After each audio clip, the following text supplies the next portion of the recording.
이 시간에는 좀 더 구체적으로 1세기 소아시아 지방의 성도들이 누구로부터 어떠한 방식으로 박해와 고난을 겪고 살았는지 살펴보겠습니다. 그것을 알기 위해서는 666을 이해하는 게 우리에게 도움이 됩니다. 제가 666에 관해서 처음 들었던 게 아마 10살 미만이었던 것으로 기억됩니다. 저는 당시 아주 이 산골에 살고 있었습니다. 아마도 그때 한참 시한부 종말론, 곧 예수님의 재림이 있다. 그리고 예수님의 오시면 심판과 구원이 분명히 갈라질 것이다. 이런 시한부 종말론이 수도권 대형 교회를 중심으로 점점 확산되고 있었던 것으로 보입니다. 그 파급 효과가 경상북도 문경군 동로면 어느 산골 마을 교회까지 들어온 것을 보면 여간 심각한 사안은 아니었던 것으로 보입니다. 그 시골 교회에서도 시한부 종말론은 큰 이슈였습니다. 시골 교회를 담임하는 전도사님은 성도들에게 이 시한부 종말론을 가르치면서 666, 또 7년 대환란, 휴거 등에 관해서 설명하셨습니다. 저는 이러한 가르침을 배워오신 할머니와 어머니로부터 이제 얼마 안 있어 역사의 종말이 오는데 이 우리 오른손에나 이마에 666표를 받는 사람은 7년 대환란과 더불어서 심판을 받는다고 했습니다. 근데 그 666표가 뭐 어떻게 손에 찍는 바코드 같은 거라고 그렇기도 했고요. 하여튼 제가 아주 순수해서 지금도 그렇습니다. 뭐 하는 걸 쭉쭉쭉쭉 잘 받아들입니다. 제가 말씀드렸죠. 제가 귀가 얼마나 얇은지 버스에서 시계 샀던 말씀드렸죠. 제가. 네. 제가 그 말씀을 듣고 엄청난 공포심에 사로잡혔습니다. 그 어린 나이에 꿈을 꿨는데요. 7년 대환란을 겪는 꿈이었습니다. 제가 누군가로부터 공격을 당하고 누군가 이 막 표를 저한테 찍기 위해서 막 따라오는 겁니다. 그러면 저는 집 뒷산에서 은신처를 찾아 막 쫓기고 도망하는 그런 꿈을 꿨거든요. 그렇게 쫓기는 꿈을 꾸다가 식은땀을 흘리면서 깨곤 했었는데요. 한동안을 이 비슷한 꿈에 시달리면서 밤잠을 설쳤던 기억이 있습니다. 그런데 이 성서학을 조금이라도 진지하게 공부한 사람은 이게 거의 판타지 소설과 같은 황당한 주장이라는 것을 어렵지 않게 알 수 있습니다. 아직 종이 문서도 제대로 보급되기 전인 1세기에 무슨 컴퓨터로 인식하는 바코드가 있으며 무슨 생체칩을 사람의 몸에 이식하는 이야기를 꺼낼 수 있을까요? 1세기 요한이 20세기, 21세기 문명사회를 내다보면서 그 베리칩, 그 생체칩을 몸에 넣으면 안 돼. 그거 받으면 안 돼. 이런 말을 했을까요?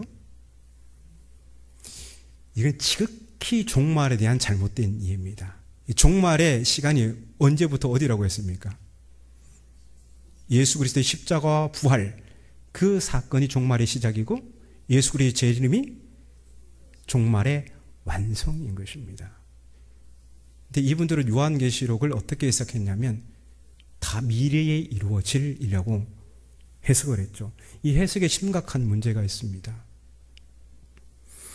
요한계시록은 19장 10절까지가 이미 이루어진 일입니다. 요한계시록 19장 10절까지가 이미 이루어진 일이에요. 요한계시록이 몇 장까지 있죠? 22장까지예요. 그럼 요한계시록의 대부분의 내용은 미래에 있을 일입니까? 아니면 이미 이루어진 일입니까? 이미 이루어진 일이에요. 19장 11절에 예수님의 재림 장면이 나오고요. 그 이후가 역사의 마지막을 다루는 이야기예요. 그러니까 요한계시록의 대부분의 내용은 이미 다 이루어진 일이에요. 그러면 그게 우리하고 아무런 상관이 없는 거 아니죠. 네. 우리는 과거에 일어났던 그 이야기가 오늘 우리의 삶과 어떤 연관이 있는가, 그 시대의 이야기와 오늘의 이야기를 이 간격을 메꾸는 것을 가리켜서 해석이라고 합니다. 올바른 해석을 하려면 언제 이를 먼저 알아야 돼요? 그 시대에 이게 무엇을 의미했고 어떤 신앙을 요청했고 이것을 정확히 파악해야 오늘의 우리의 일이 이와 유사한 게 무엇이며 그리고 이 간격을 메꾸어서 메시지를 제시할 수 있는 겁니다. 이게 해석이에요. 그런데 요한계시록을 미래에 일어날 일들로 보면요, 여기에 있는 무수한 이야기, 상징 언어들을 그냥 요거는 미래에 될 이거야, 아니면 지금 이거야, 뭐 콕콕 집어서 자기 맘대로 알레고리 해석이라고 하죠. 짝 맞추기. 그 누가 잘합니까? 짝풀이. 신천지.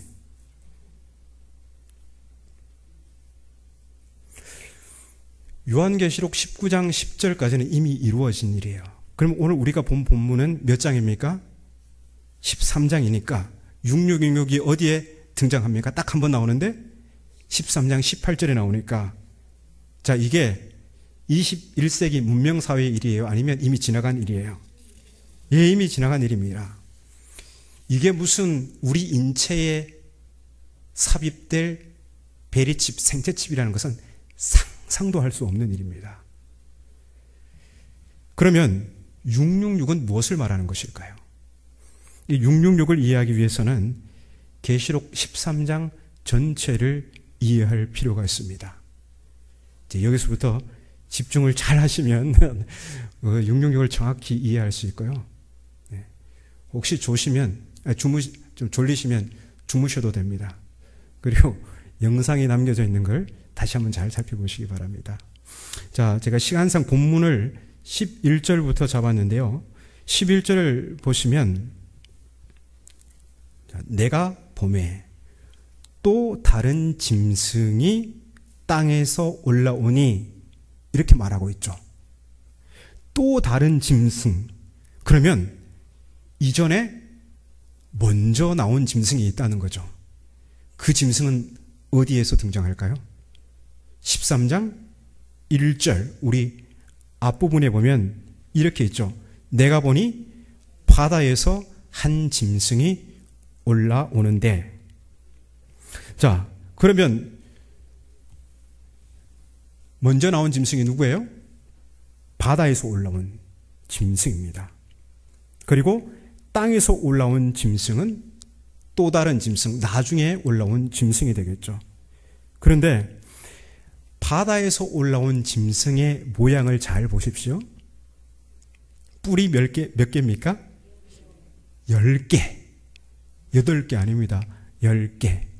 그리고 머리가 7이에요. 그리고 그 10뿔에는 10왕관을 썼고 그 7머리에는 신성모독하는 이름들이 가득합니다. 자, 반면 땅에서 올라온 짐승은 어떨까요?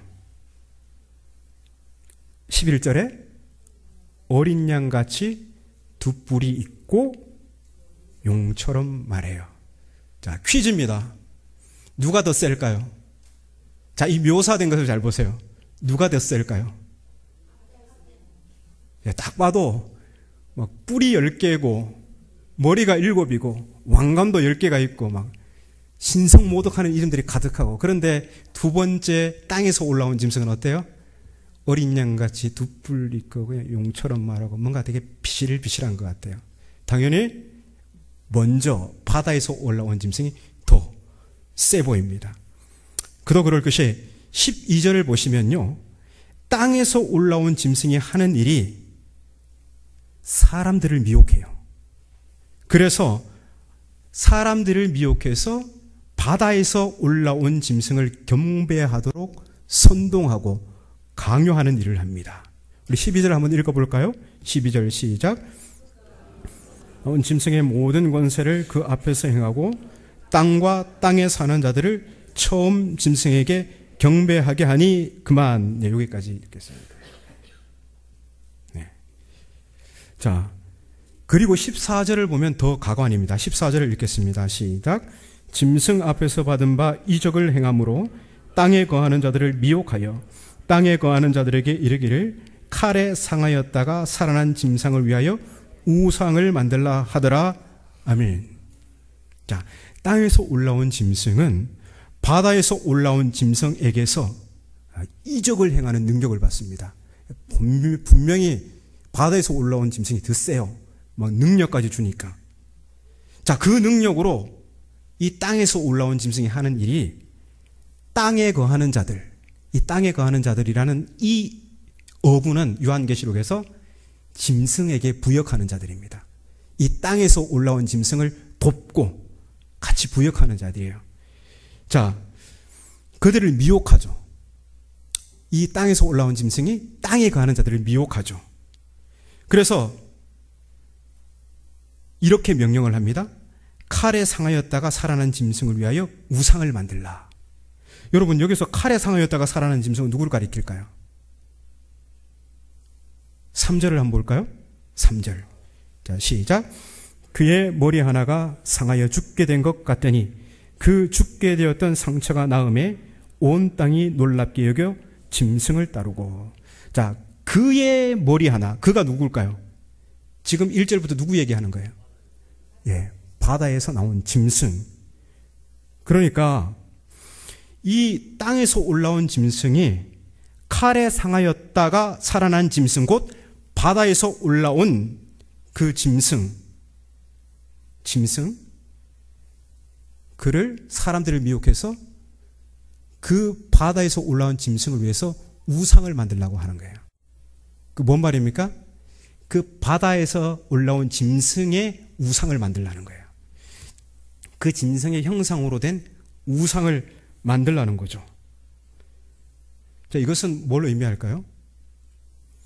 바다에서 올라온 짐승을 숭배하도록 신전을 만들고 그 짐승의 우상을 그 신전에 모셔두라는 겁니다. 그리고는 사람들에게 그 짐승의 우상을 숭배하도록 강요하고 이를 거부하는 사람은 모두 죽이는 거예요. 자, 이제 땅에서 올라온 짐승이 뭐 하는 자인지를 정확히 알 수 있습니다. 그는 바다에서 올라온 짐승의 하수인이에요. 신전을 만들어서 거기에 짐승의 우상을 모셔놓고 사람들에게 이 짐승을 숭배하도록 강요하는 자입니다. 그런데 16절을 보면 이 땅에서 올라온 짐승이 모든 자, 곧 작은 자나 큰 자나 부자나 가난한 자나 자유인이나 종들에게 그 오른손이나 이마에 표를 찍어주는 일을 합니다. 누가요? 땅에서 올라온 짐승이. 그러니까 모든 사람, 땅의 모든 사람들의 오른손에나 이마에 이 표를 주는 그 일을 한다는 거예요. 자, 이 표는 요한 당시 매우 중요한 거예요. 17절 상반절을 보면요, 이 표를 가진 자만이 매매를 할 수 있어요. 곧 합법적인 상거래를 할 수 있다는 거예요. 이를테면 이 표는 사업자 등록증과 같은 것입니다. 그런데 17절 하반절은 이 표가 짐승의 이름 혹은 그 짐승의 수라고 합니다. 그러면서 18절은 이렇게 시작하죠. 지혜가 여기 있으니. 이 말은 이런 겁니다. 여기서부터 지혜가 필요합니다. 그러면서 총명한 자, 곧 지각이 있는 자는 그 짐승의 수를 세어보라고 합니다. 그러면서 그 짐승의 수는 곧 사람의 수라고 하면서 그 사람의 수가 666이라고 합니다. 잘 따라오시는지 모르겠습니다. 그러니까 666은 누구를 가리키는 거예요? 어떤 한 사람을 가리키는 거예요. 짐승이라고 표현하고 있지만, 그러니까 요한계시록에서 수많은 상징 언어들, 이거는 그런 만한 이유가 있습니다. 박해의 시대에는 그리스도인들이 함부로 뭐 뚜렷한 말을 할 수가 없었어요. 왜냐하면 로마의 당국에 다 들키고 붙잡히기 때문에. 그래서 암호와 같은 상징 언어를 사용한 거예요. 그래서 누군가 특정한 한 사람을 가리킬 때도 그 사람은 뭐 바다에서 올라온 짐승, 아니면 땅에서 올라온 짐승, 이런 식으로 표현했다는 거예요. 지금 우리도 마찬가지예요. 젊은 사람들이 사용하는 언어 같은 거 있죠. 혹시 그런 거 어르신들은 딱 들으면 잘 모르시잖아요. 애들 막 말 줄여서 하고. 어르신들 캐안습 아세요? 캐안습. 안은 안구예요. 습은 습기 차는 거예요. 안구에 습기 차는 거예요. 그건 어떤 의미예요? 슬프다는 거예요. 안구에 안습하면 슬퍼 이거예요. 근데 캐는 뭐예요? 이건 매우를 강조부사예요. 매우. 그러면 캐안습하면 매우 슬프다 그래요. 우리 젊은 애들끼리는 이거 벌써 옛날에 나온 겁니다. 저도 지금 청년들이 저거 보고 웃을 거예요. 그거 언제 건데. 그래서 그거 언제 건데. 그래서 벌써 20년 지났다. 막 이렇게 지금 비웃고 있을 텐데, 뭐 저한테 그게 최신이에요. 저 알잖아요. 지금 아시고 나니까 다 알잖아요. 근데 이걸 모른다고 생각해 보세요. 정말 어려운 거예요. 캐안습? 그게 뭐야? 요한 당시 사람들은 이게 뭔 말인지 예배 시간에 들으면 알 수 있어요. 이거 예배 시간에 읽으라고, 들으라고, 또 그 삶 가운데 지키라고 기록한 책이잖아요. 요한 당시 사람들은 다 알았어요. 근데 이 666은 뭐냐면 그 짐승의 수라고 하는데, 그 짐승이 어떤 특정한 한 사람이에요. 자, 사람의 이름을 숫자로 표기하는 방식을 가리켜서 게마트리아라고 합니다. 제가 주보에 적어놨는데 읽어보셨는지 모르겠습니다. 이 히브리어와 헬라어 알파벳은 글자마다 소리값과 함께 숫자값이 있습니다. 예를 들어서 헬라어 알파벳의 첫 글자인 알파는 1, 베타는 2, 이렇게 쭉쭉쭉쭉 숫자값이 매겨져 있습니다. 히브리어도 마찬가지요. 히브리어 알파벳 첫 글자 알레프 1, 베이트 2, 이런 식으로 각각 알파벳마다 숫자값이 매겨져 있어요. 그래서 어떤 사람의 이름이든지 그 이름을 구성하는 알파벳에는 매겨진 숫자값이 있습니다. 그래서 자기 이름의 알파벳 숫자값을 모두 더하면 그것은 자기 이름을 숫자로 표기하는 것이 됩니다. 그래서 그 시대에는 각각 자기마다 그 숫자가 있었어요. 자기 이름값의 숫자가 있었어요. 이것을 게마트리아라고 합니다. 그러니까 666이라는 게마트리아는 어떤 특정한 한 사람을 지칭하는 거예요. 그러면 그 한 사람이 누구일까요? 18절부터 17절을 역추정하면 그 한 사람은 짐승과 같은 존재죠. 그리고 사람들에게 합법적 상거래 허가를 내줄 수 있는 막강한 권한을 가진 자입니다. 합리적 추론에 따르면 그는 당연 그 당시 유럽과 소아시아 전역에 걸쳐 최고의 권한을 가진 자입니다. 이 사람은 땅에서 올라온 짐승은 아니겠죠. 그러면 그 위에 누구일 가능성이 높을까요? 바다에서 올라온 짐승일 가능성이 훨씬 높겠죠. 그런데 이 짐승이 바로 어떤 한 사람을 가리킨다는 거예요. 4절에 따르면 이 짐승은 용에게 권세를 받습니다. 여기서 용은 사탄의 세력을 가리킵니다. 이 바다에서 올라온 짐승, 그 배후에서 어둠의 권세, 대장, 아주 마귀의 대장. 그래서 이 바다에서 올라온 짐승은 이 사탄의 세력에 속해 있는 자죠. 그러면서 이 바다에서 올라온 짐승은 세상으로부터 경배받고 찬사받는 자입니다. 4절 마지막에 한번 보십시오. 4절 누가 능히 이와 더불어 누가 이 짐승과 같으리요, 누가 능히 이와 더불어 싸우리요, 이렇게 말하죠. 자, 이 표현은, 이 찬사는 누가 받아야 마땅합니까? 미가야, 누가 여호와와 같은가? 미가엘, 누가 하나님과 같은가? 이건 뭐예요? 수사적 질문이죠. 하나님보다, 여호와보다 더 크신 분, 비할 바 아무것도 없다. 근데 지금 누가 이런 경배를 받습니까? 바다에서 올라온 짐승이. 야, 하나님의 받으셔야 할 찬사를 강탈하는 자, 빼앗는 자예요. 아주 악랄하죠. 여러분, 이 666이라는 게마트리아를 가진 이 짐승이 누구인지 궁금합니다. 요한 당시 유럽과 소아시아 전역을 식민 통치하는 바로 그가 이 바다에서 올라온 짐승일 가능성이 매우 높죠. 그게 합리적 추론 아닙니까? 그렇다면 그는 로마 황제입니다. 이 짐승을 소개하는 6절을 보십시오. 6절 한번 읽어볼까요? 6절 7절 읽어보겠습니다. 시작. 이 짐승이 입을 벌려 하나님을 향하여 비방하되 그의 이름과 그의 장막 곧 하늘에 사는 자들을 비방하더라. 또 권세를 받아 성도들과 싸워 이기게 되고 각 족속과 백성과 방언과 나라를 다스리는 권세를 받았으니. 네.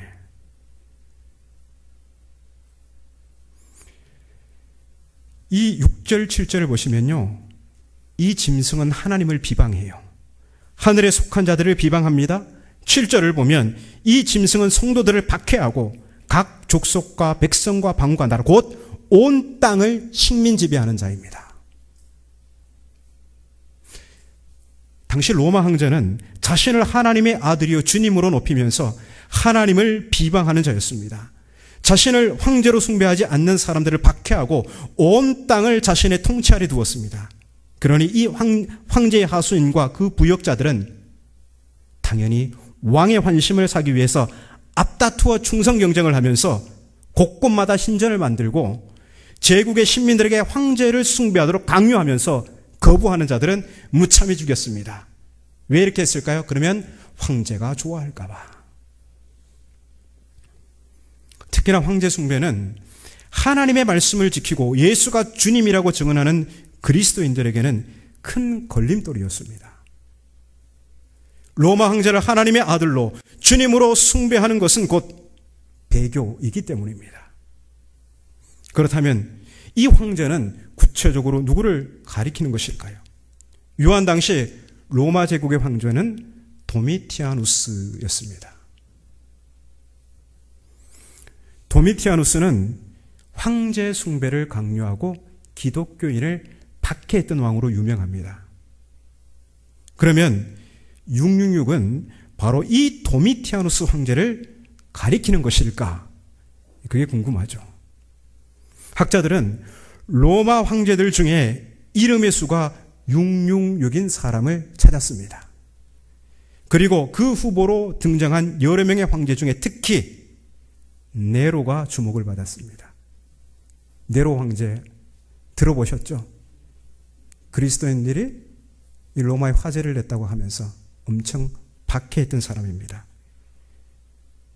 이 네로 황제를 뜻하는 헬라어 네론 카이사르를 히브리어로 음역하면요, 희한하죠. 이게 글씨인지 그림인지 그냥 갈겨놨는지 모를 정도로 저게 히브리어 헬라어 네론 카이사르를 히브리어로 음역한 거예요. 소리를 번역한 거예요. 그 바로 있죠. 애국왕 바로가 히브리어로 하면 파르오입니다. 파르오. 영어로는 파르오 이렇게 음역했죠. 영어는. 그런데 우리말은 어떻게 음역했어요? 바로 이렇게 했습니다. 그런데 헬라어로 네론 카이사르를 히브리어는 네론 카사르 이렇게 음역한 거예요. 자, 이 히브리어 알파벳 숫자를 모두 더하면요 666입니다. 그 증거를 보여드릴까요? 안 보여드리고 그냥 빨리 마칠까요? 아니면 보여드릴까요? 네, 그냥 준비했다가 필요 없다고 하면 그냥 말려고 했는데 화면 전환 좀 한 번만 해주십시오.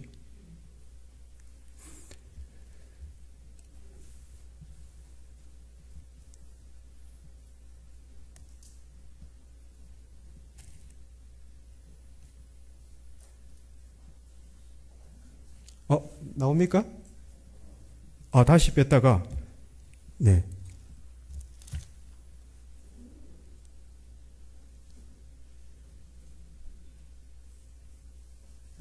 네, 지금 안 되나 봅니다. 네. 이럴 때는 제가 보여드렸다 치고, 네. 수요일이나 언제나 제가 기회 되면 보여드리겠습니다. 네. 이 알파벳을 아까 네론 켓세르를 알파벳을 숫자 값을 다 더하면 666입니다. 그런데 이 네로가 661의 주인공이라는 주장에는 문제가 있어요. 왜냐하면 네로는 황제 숭배를 강요하지 않았거든요. 기독교인을 박해하긴 했지만 황제 숭배는 강요하지 않았어요. 게다가 이 네로 집권 시기와 요한계시록 저술 시대와도 맞지 않습니다. 이 요한계시록에 보면 특히 17장, 18장에 보면 로마 제국을 가리켜서 바벨론이라고 합니다. 직접적으로 로마 제국이라고 언급하지 않아요. 왜냐하면 박해의 시대였기 때문에. 근데 왜 바벨론이라고 하냐면 로마 제국과 바벨론의 공통점이 있습니다. 둘 다 성전을 파괴했어요. 바벨론 주전 586년, 7년 이때 성전 파괴했죠. 그 다음에 로마 제국은 주후 70년 예루살렘 성전을 파괴했어요. 그런데 이 바벨론이라는 용어는 그러니까 이 성전 파괴 이후에 사용한 용어예요. 그런데 실제 네로는 성전이 파괴되기 전 68년에 죽었어요. 그리고 요한계시록 저술 시기는 그보다 훨씬 이후인 95년경이에요. 그래서 666이 네로 황제라는 주장은 받아들이기가 어렵습니다. 그런데 이 13장을 보면 바다에서 올라온 이 짐승을 어떻게 표현하고 있죠? 죽게 되었다가 다시 살아났다. 이렇게 말하고 있는데요. 그게 13장 3절에도 있고 12절에도 있고 14절에도 있어요. 계속해서 이 바다에서 올라온 짐승이 죽게 되었다가 다시 살아난 자 이렇게 표현합니다. 그래서 학자들은 이것이 당시 사람들 사이에 퍼져 있던 네로에 관한 소문을 이 요한이 활용한 것으로 봅니다.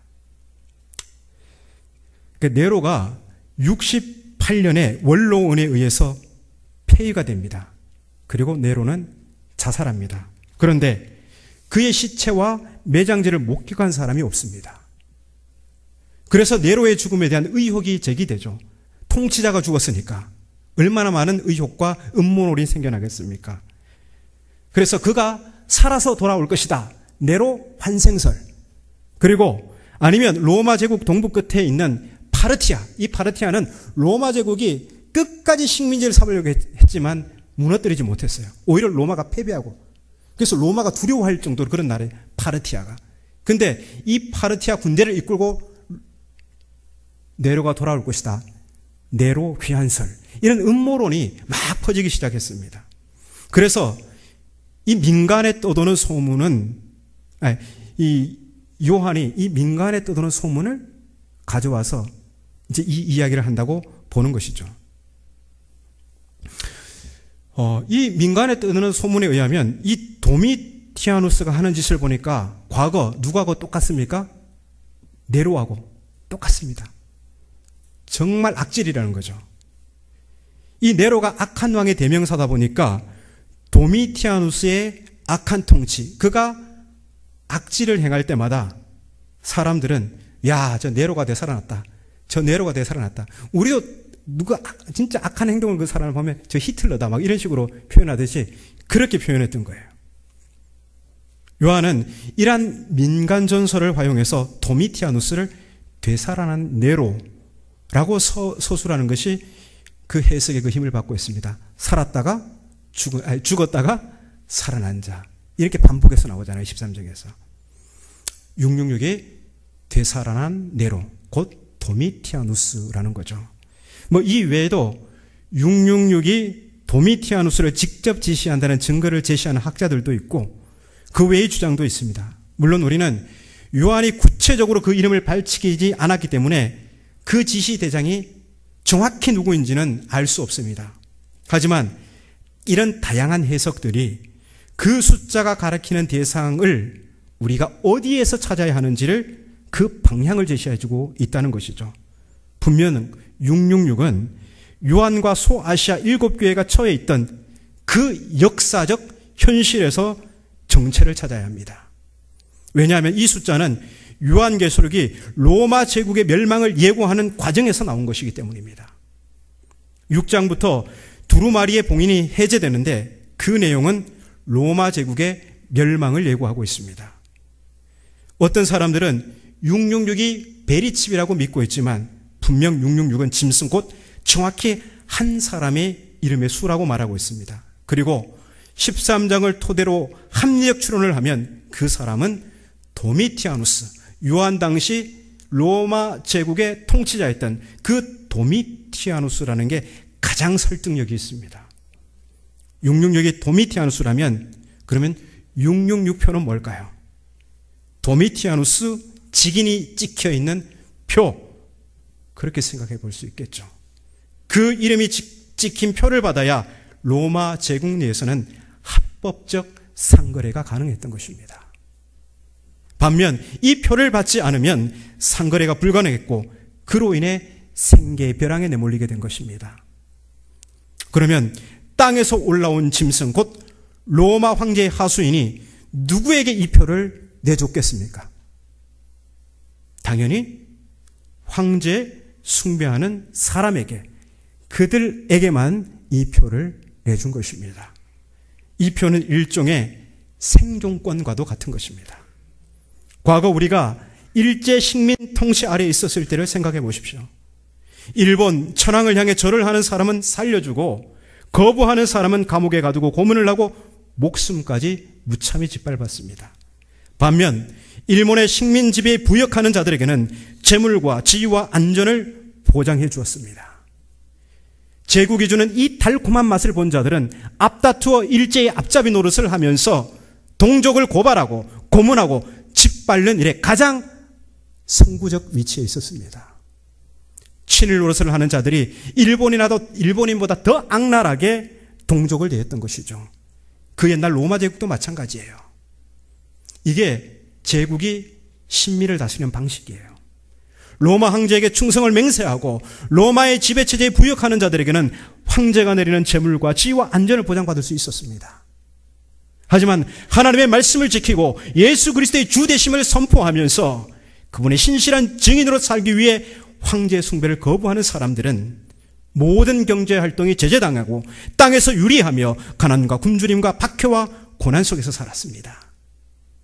그래서 1세기 소아시아 그리스도인들에게 666표에 대한 거부는 로마 황제가 하나님의 아들이 아니라 우리를 위해서 죽으시고 부활하신 예수 그리스도만이 참되신 하나님의 아들이며 우리의 주님이시다라는 신앙 고백입니다. 그러면 오늘 우리에게 666표는 무엇일까요? 그것은 우리의 마음과 충성을 예수 그리스도로부터 빼앗는 세상의 가치들입니다. 그것이 재물일 수도, 그것이 명예와 지위일 수도, 그것이 알량한 우리의 자존심일 수도, 아니면 고상한 사상이나 정치적 이데올로기일 수도 있습니다. 하루를 살아가며 온통 내 마음과 시선과 귀를 사로잡는 그 무엇이 있다면 그것이 지금 나를 지배하고 다스리는 666일 가능성이 있습니다. 666을 멀리서 찾으면 안 됩니다. 666은 생각보다 우리 가까이에 있습니다. 사랑하는 여러분, 우리의 주님은 오직 예수 그리스도이십니다. 우리의 소유 중 값진 것이 있더라도 그것이 내가 숭배하는 우상이라면 그것은 나를 걸려 넘어지게 하는 666입니다. 그렇게 오직 우리의 주님이신 예수 그리스도께만 충성을 바치십시오. 환난이나 공고나 박해나 기근이나 적신이나 위험이나 칼이 우리를 위협할지라도 우리는 이 모든 공경과 죽음으로부터 건져 부활의 영광과 권세를 주실 어린 양 예수 그리스도만 신실하게 따르십시다.